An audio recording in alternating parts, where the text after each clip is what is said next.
Bismillahirrahmanirrahim. Assalamualaikum warahmatullahi wabarakatuh. Jumpa lagi dengan saya Dwi Swartini dari SMA Negeri 32 Jakarta. Mari belajar dari rumah. Ya, masih dalam KD 31 dan 41, yaitu menjelaskan pengaruh faktor internal dan faktor eksternal terhadap pertumbuhan dan perkembangan makhluk hidup, serta menyusun laporan hasil percobaan tentang pengaruh faktor eksternal terhadap proses pertumbuhan dan perkembangan tanaman.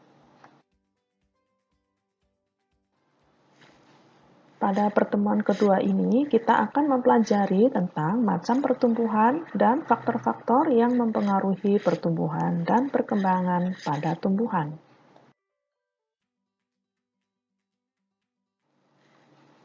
Adapun tujuan pembelajaran kali ini adalah yang pertama, menjelaskan pertumbuhan primer dan sekunder pada tumbuhan. Yang kedua, menjelaskan faktor-faktor yang mempengaruhi pertumbuhan dan perkembangan.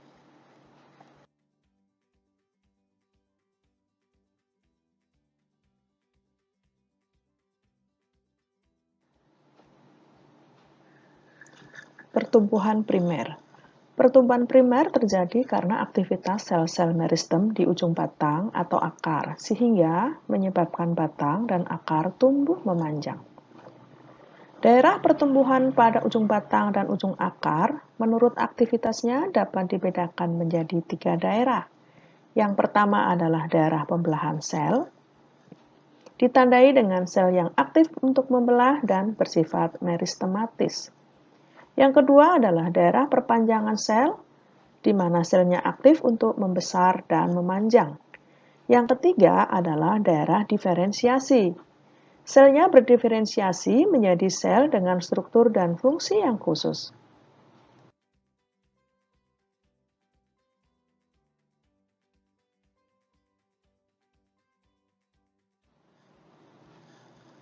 Yang kedua adalah pertumbuhan sekunder. Pertumbuhan sekunder tumbuhan terjadi akibat aktivitas kambium.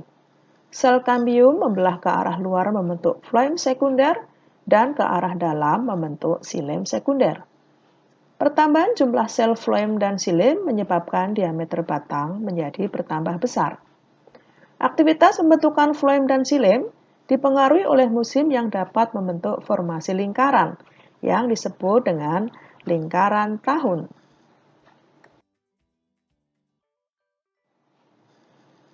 Pembahasan yang kedua adalah tentang faktor-faktor yang mempengaruhi pertumbuhan dan perkembangan.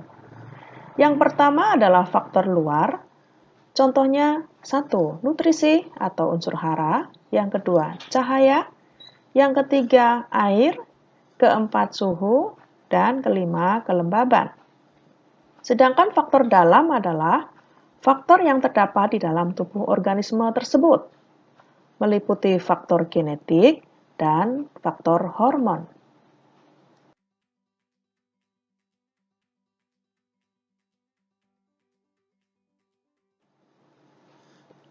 Mari kita bahas satu persatu mengenai faktor eksternal atau faktor luar yang mempengaruhi pertumbuhan dan perkembangan.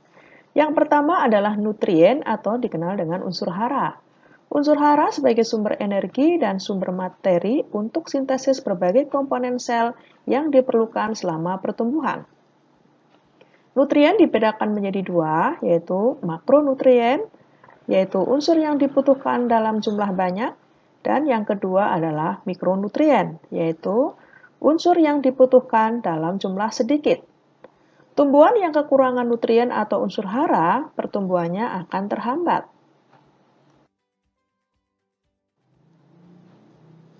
Berikut ini adalah nutrien yang diperlukan oleh tumbuhan. Makronutrien terdiri dari unsur karbon, hidrogen, oksigen, fosfor, kalium. Selanjutnya ada unsur nitrogen, ada unsur sulfur, kalsium, magnesium. Sedangkan mikronutrien diantaranya ada unsur besi, kemudian ada klor, nikel, molibdenum, dan lain-lain.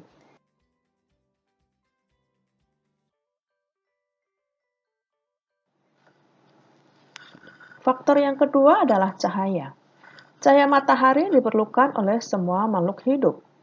Tumbuhan membutuhkan cahaya matahari untuk fotosintesis dan untuk pertumbuhan. Dalam keadaan gelap, auksin merangsang pemayangan sel sehingga bisa tumbuh lebih cepat.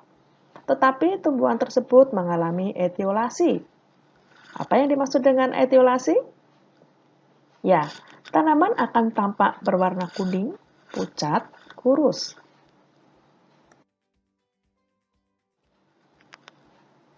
Respon tumbuhan terhadap lama penyinaran yang bervariasi disebut respon fotoperiodisme. Respon tumbuhan terhadap fotoperiodisme ini berupa pembungaan, dormansi, perkecambahan, dan perkembangan. Respon ini dikendalikan oleh pigmen fitokrom. Berdasarkan pengaruh lamanya penyinaran, tumbuhan dibedakan menjadi yang pertama adalah tumbuhan hari pendek atau short day plant, seperti dahlia, stroberi, dan krisan, yaitu yang mendapatkan penyinaran kurang dari 12 jam. Yang kedua adalah tumbuhan hari panjang atau long day plant, berbunga pada musim semi awal musim panas saat matahari bersinar lebih dari 12 jam.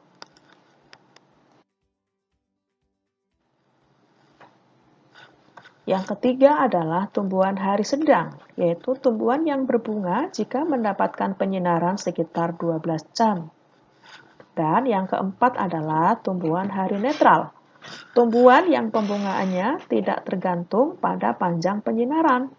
Contohnya mawar, bunga matahari, dan anyelir.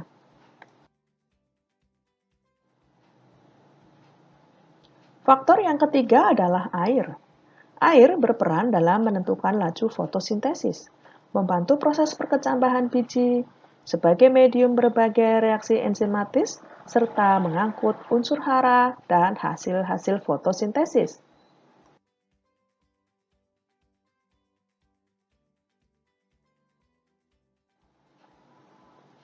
Faktor yang keempat adalah suhu. Semua organisme memerlukan suhu tertentu untuk bertahan hidup. Suhu berpengaruh terhadap kerja enzim dan fisiologi organisme. Suhu optimum yang paling baik untuk pertumbuhan adalah berkisar antara 10 sampai 38 derajat Celcius.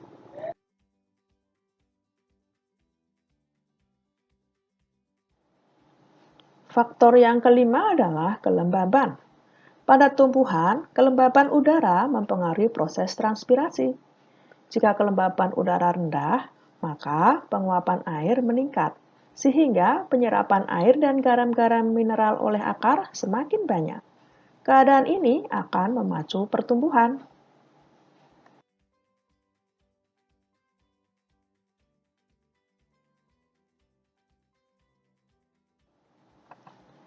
Faktor selanjutnya adalah faktor dalam atau faktor internal. Faktor dalam atau internal terdiri dari faktor gen dan hormon. Gen bertanggung jawab dalam pewarisan sifat keturunan, pembawa kode untuk pembentukan protein, enzim, dan hormon.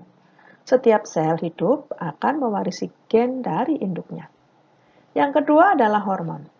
Hormon tumbuhan sering disebut sebagai fitohormon. Contohnya auksin, giberlin, sitokinin, asam absisat, etilen, asam traumalin, dan kalin.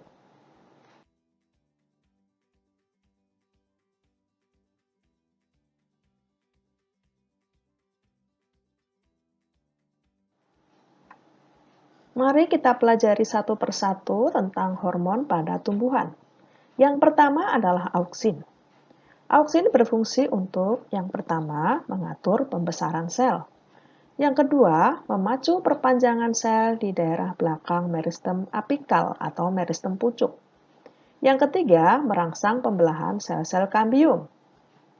Yang keempat, meningkatkan perkembangan bunga dan buah. Dan yang kelima adalah merangsang perkembangan akar lateral. Auksin sering disebut sebagai hormon yang mengakibatkan dominasi apikal. Auksin rusak jika terkena cahaya matahari.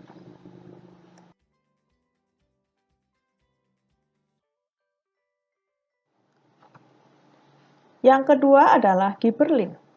Peranan gibberellin dalam pertumbuhan tanaman adalah merangsang pembelahan sel, kemudian merangsang aktivitas enzim amilase dan proteinase dalam perkecambahan biji, merangsang pembentukan tunas, menghilangkan dormansi biji, merangsang munculnya bunga sebelum waktunya, serta merangsang pertumbuhan buah secara partenokarpi. Gibberellin dapat mengubah tanaman yang kerdil menjadi normal kembali, bahkan bisa menjadi 3-5 kali lipat loh.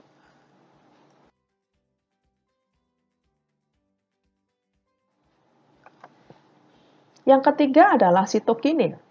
Peranan sitokinin adalah yang pertama merangsang pembelahan sel atau sitokinesis. Yang kedua, merangsang pembentukan tunas lateral.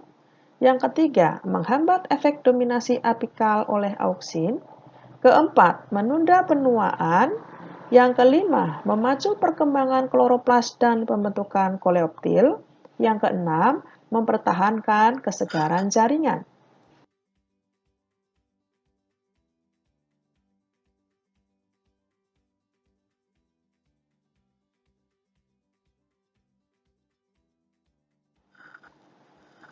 Hormon yang kelima adalah gas etilen. Gas etilen berperan dalam mempercepat pematangan buah. Nama perdagangan etilen adalah gas karbit atau C2H2. Etilen juga menyebabkan pertumbuhan batang menjadi tebal yang berguna untuk menahan pengaruh angin. Kombinasi etilen dengan hormon lain dapat menguntungkan, seperti etilen dengan auksin dapat memacu pembungaan pada mangga dan nanas. Sedangkan kombinasi etilen dengan gibberellin dapat mengatur tumbuhnya bunga jantan dan bunga betina.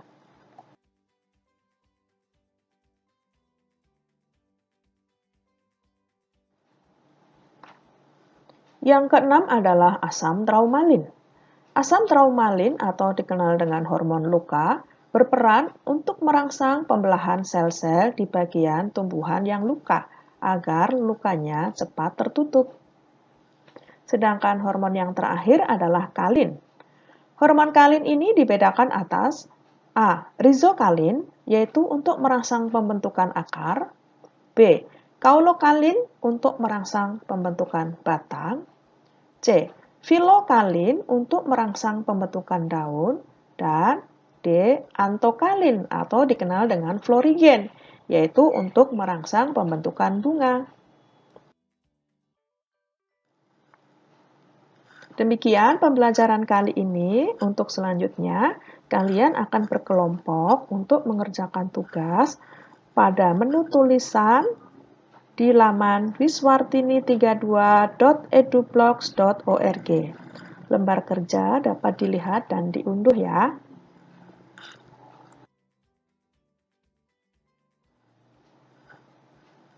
Terima kasih. Sampai jumpa pada video pembelajaran berikutnya. Wassalamualaikum warahmatullahi wabarakatuh.